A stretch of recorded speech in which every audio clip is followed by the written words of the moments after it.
Could be trouble from Nunes. Nunes got to buck up on her knees.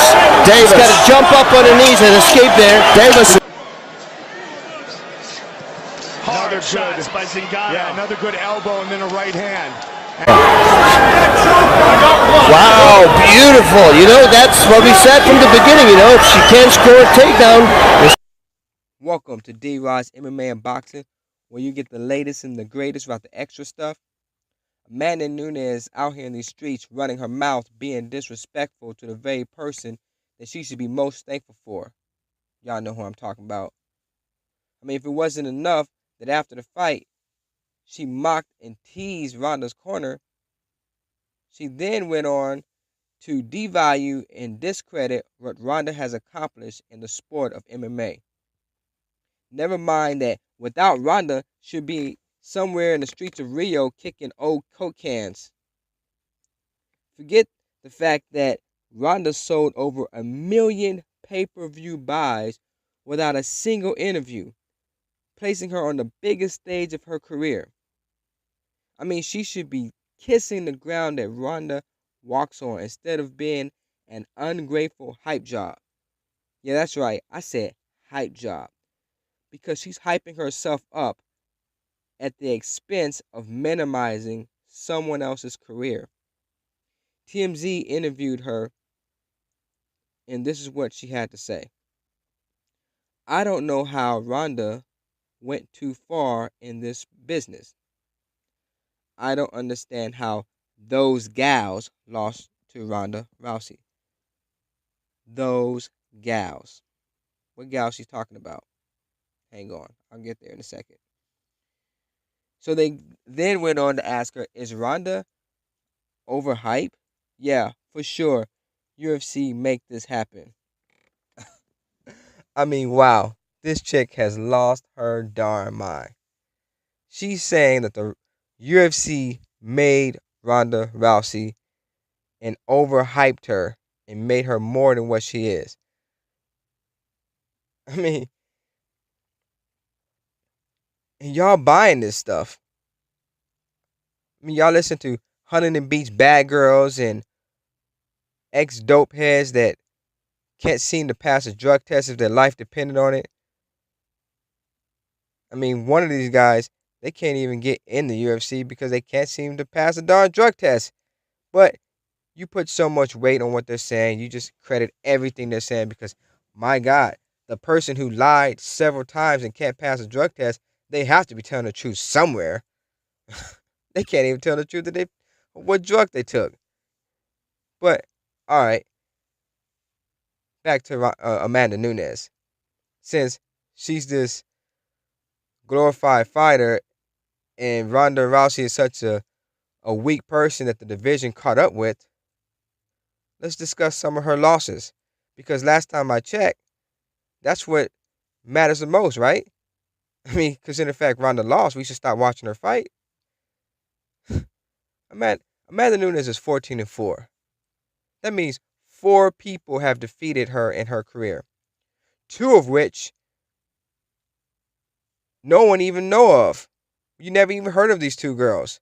I'm so thankful for Wikipedia because without Wikipedia, I wouldn't even known of these 2 losses. She could have easily taken them off her record and no one would even have known that she lost. That's how insignificant these 2 girls were.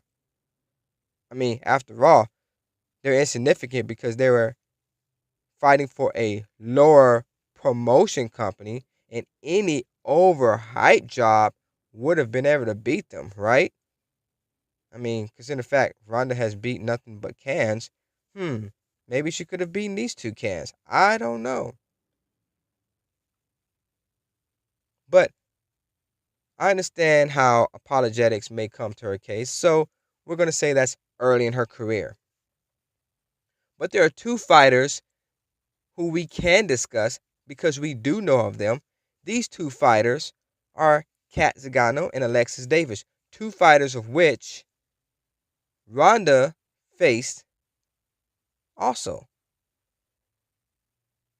2 fighters who Ronda beat in a span of 30 seconds. 30 seconds. That means she could have fought both these two girls on the same night and still would have been able to went to the club without a scratch or mark on her. Now, this is no disrespect to them, to Alexis Davis and Kat Zingano, because I understand how the business works. Anyone can lose on any given day. And I don't think that Ronda could beat these two girls in the same fashion that she beat them in because, I mean, like I said, anyone can lose in any given day. So, but these two girls beat the dog crap out of Amanda Nunes. I mean, beat her like she stole something. Beat the brakes off of her.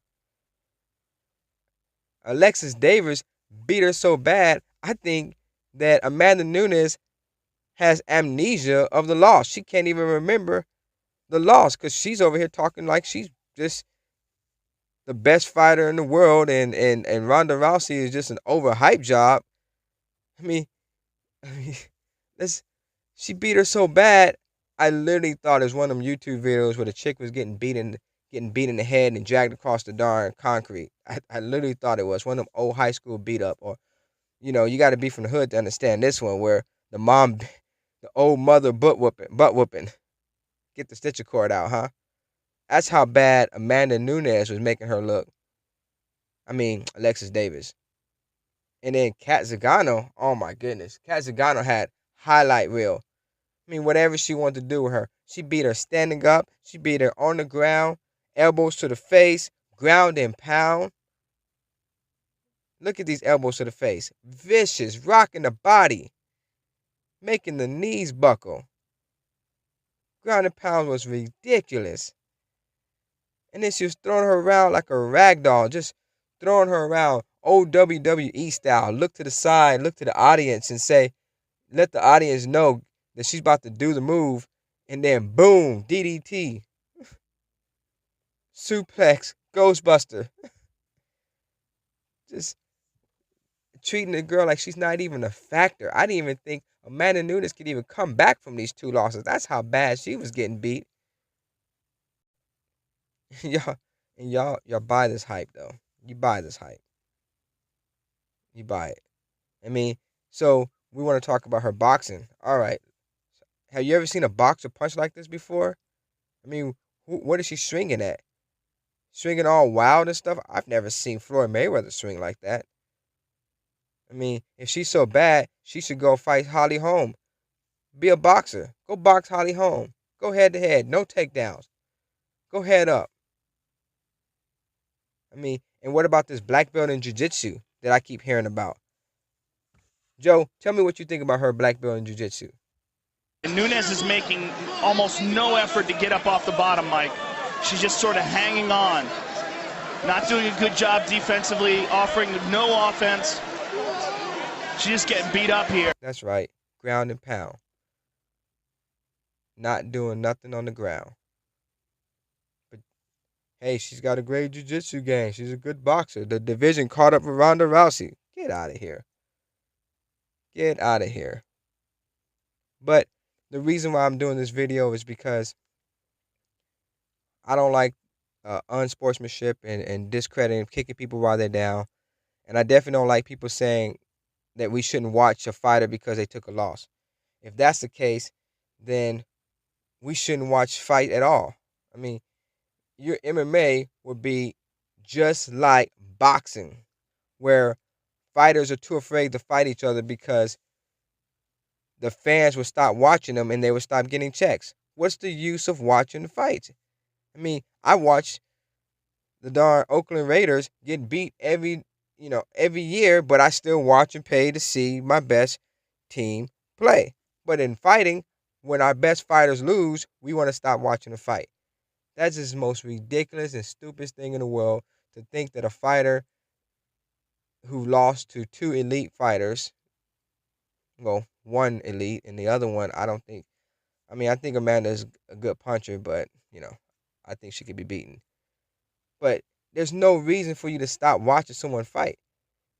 And that concerns me, because if MMA is going in that direction, then that's a sad case for MMA. People forget that MMA was built on defeated fighters. People who didn't have a perfect record, that went head up and fought anybody on any given day. That's what made the UFC MMA today so exciting. That people can take chances and don't have to worry about being booted off the promotion. But that's it for the day. This is DROD'S MMA and Boxing. Hit the like button, leave a comment at the bottom, and don't forget to subscribe. Have a good day. Sink it in for the RNC. She can tenderize her a little more. Whoa, big kick. Hard leg kick. And